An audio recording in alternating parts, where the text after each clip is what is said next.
Bismillahirrahmanirrahim. Assalamualaikum warahmatullahi wabarakatuh.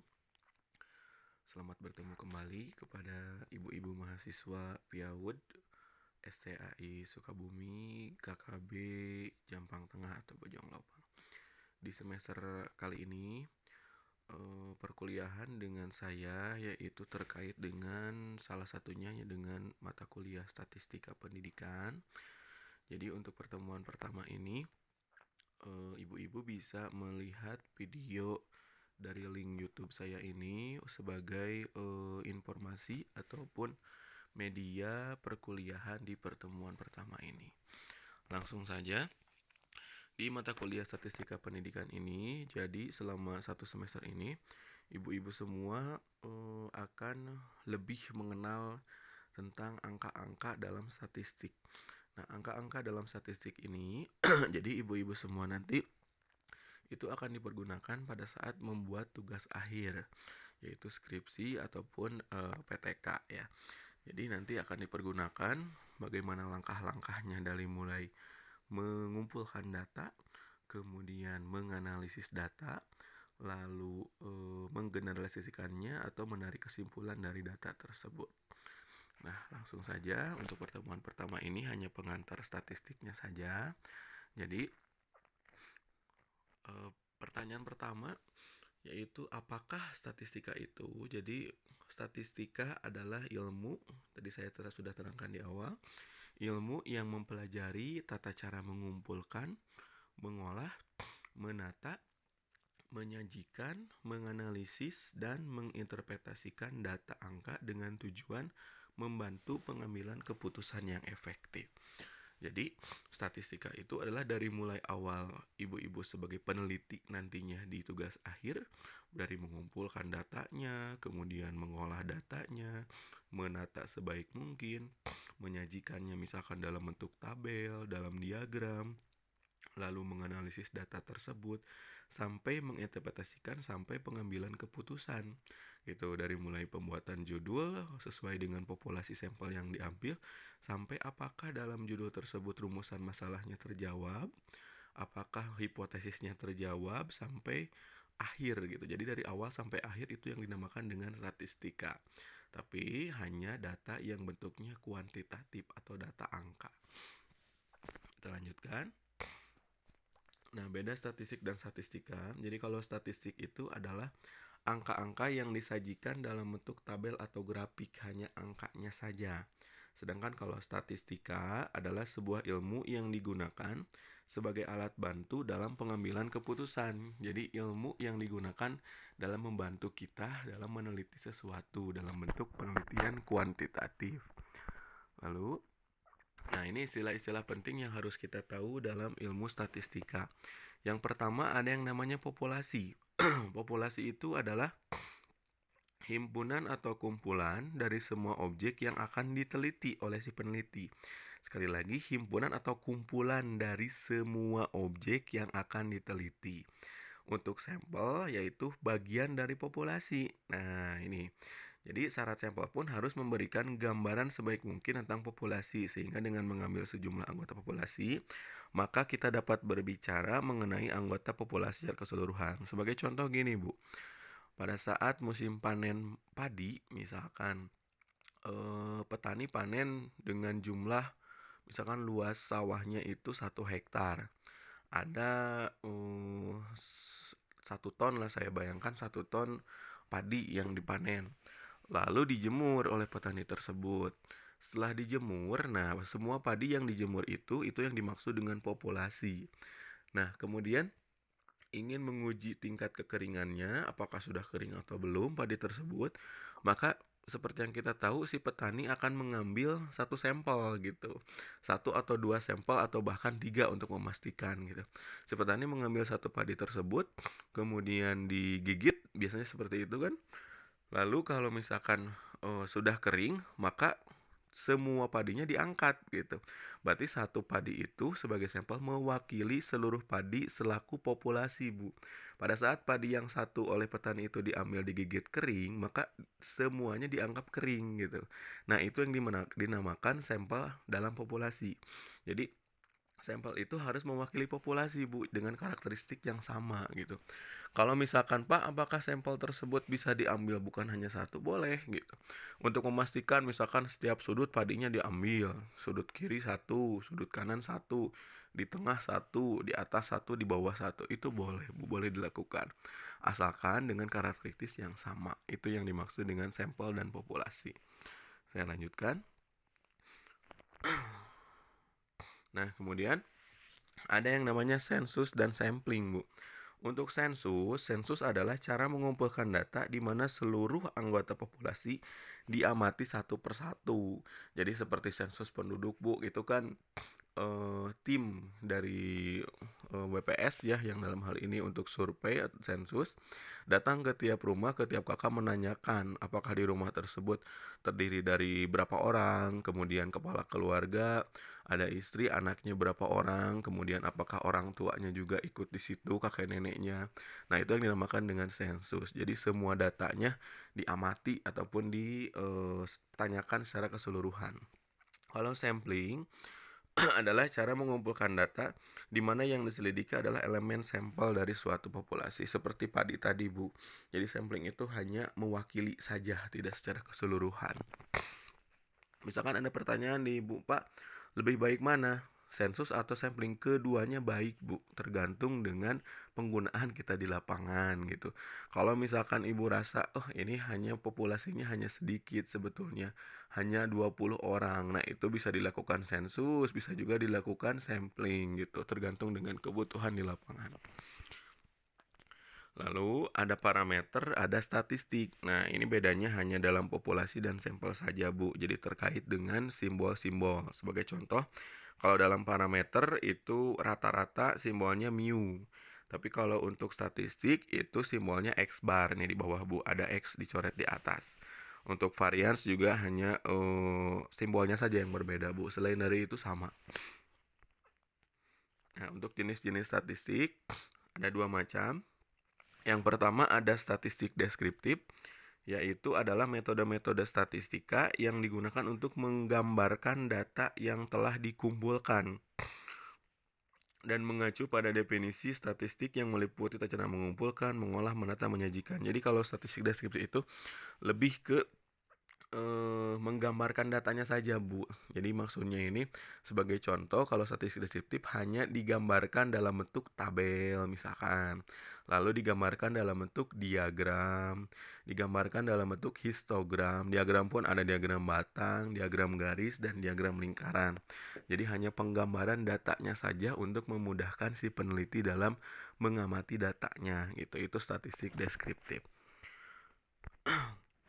Lalu ada statistik inferensial. Nah, untuk statistik inferensial adalah metode-metode yang digunakan untuk membuat keputusan tentang karakteristik populasi berdasarkan suatu sampel. Kalau sudah masuk statistik inferensial, di sini Ibu lebih banyak perhitungan, Bu.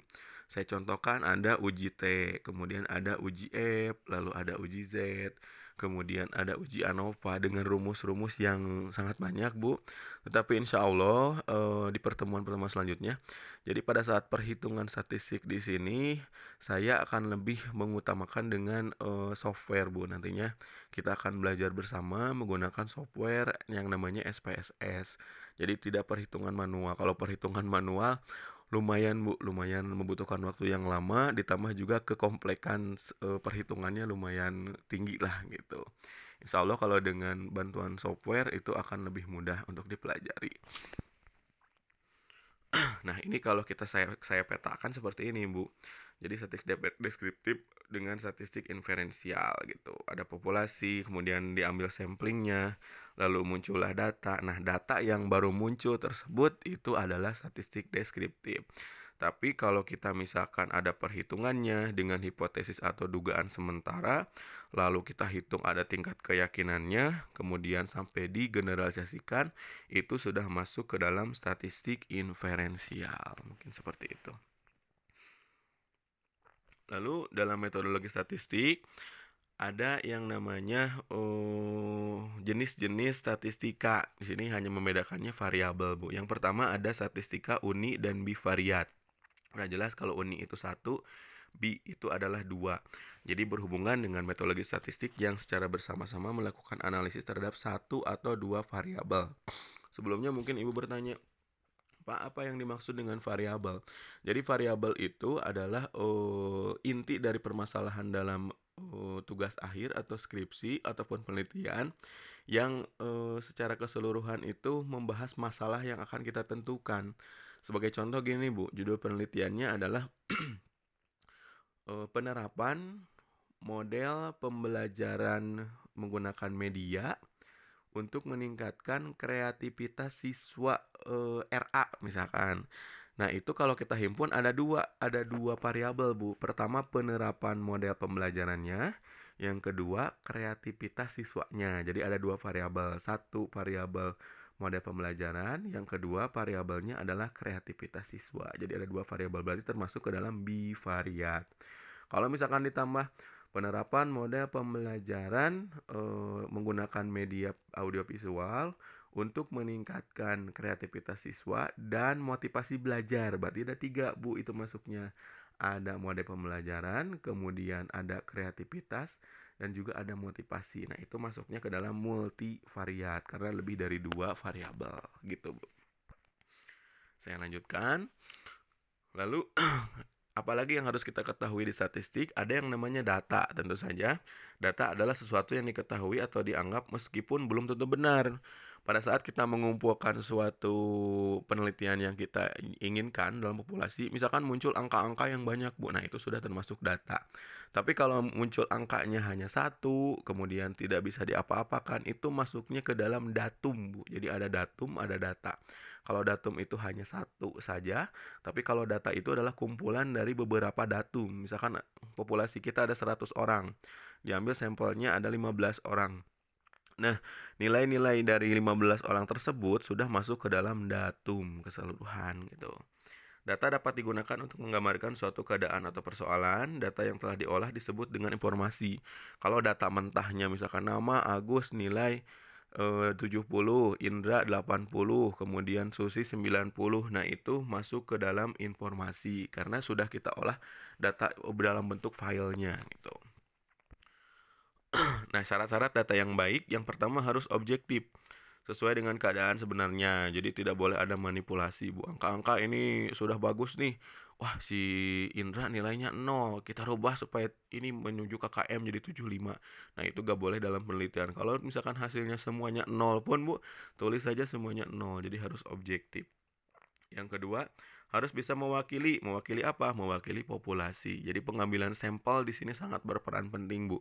Pada saat kita menentukan sampel, nanti akan kita bahas di pertemuan selanjutnya. Ada kriteria-kriteria tertentu. Tidak boleh asal comot saja gitu. Jadi harus ada kriterianya. Yang ketiga, harus memiliki tingkat ketelitian yang tinggi. Standar error harus kecil. Saya jelaskan, untuk standar error dalam penelitian itu ada 3. Ada 1%, kemudian ada 2%, ada 5%. Kalau 1%, tingkat standar errornya itu adalah 0,01. Kemudian kalau 2% berarti 0,02. Nah, untuk 5% 0,03. Artinya, kalau tingkat kesalahannya adalah 5% atau 0,05, berarti tingkat kebenarannya adalah kebalikannya, 95%. Dari mana, Pak? 100 dikurangi 5 adalah 95%. Seperti itu. Lalu harus tepat waktu dan juga harus relevan. Nah, ini yang saya jelaskan di awal. Dari sudut pandang statistika, data menurut sifatnya dibagi menjadi 2, yaitu data kuantitatif dan juga data kualitatif. Kalau kualitatif adalah semua data yang dinyatakan dalam bentuk bukan angka. Biasanya dinyatakan dalam bentuk pernyataan atau judgement. Itu adalah data kualitatif. Sedangkan untuk data kuantitatif adalah semua data yang dinyatakan dalam bentuk angka. Berarti dalam mata kuliah ini lebih tertuju ke dalam penelitian kuantitatif. Karena yang kita analisis adalah data angka semua, Bu, gitu. Nah, menurut tingkatan skalanya, jadi data dikelompokkan menjadi 4. Ada data nominal, ada data ordinal, ada data interval, ada data rasio. Kita jelaskan satu-satu. Nah, untuk nominal itu adalah data yang menggolongkan. Sebagai contoh, ada agama, ada suku, ada jenis kelamin, itu masuk ke dalam data nominal. Untuk ordinal, itu adalah data yang mengurutkan. Ada tingkat pendidikan, SD, SMP, SMA, kemudian kualitas buah, baik, misalkan sedang, buruk, gitu. Ada data interval, mengukur jarak. Nah, sebagai contoh, suhu, kemudian nilai ujian, dan juga lain-lain. Terakhir, ada data rasio, yaitu membandingkan. Sebagai contoh, tinggi badan, berat badan, dan lain-lain. Nah, itu mungkin Bu untuk pertemuan pertama ini, materi yang saya bisa sampaikan. Jika ada pertanyaan, Ibu boleh ajukan di grup WA yang untuk perkhusus mata kuliah saya ini. Lalu kalau memang masih belum paham, silahkan dicermati kembali dalam video ini dan bisa ditanyakan langsung ke saya dalam forum di WA.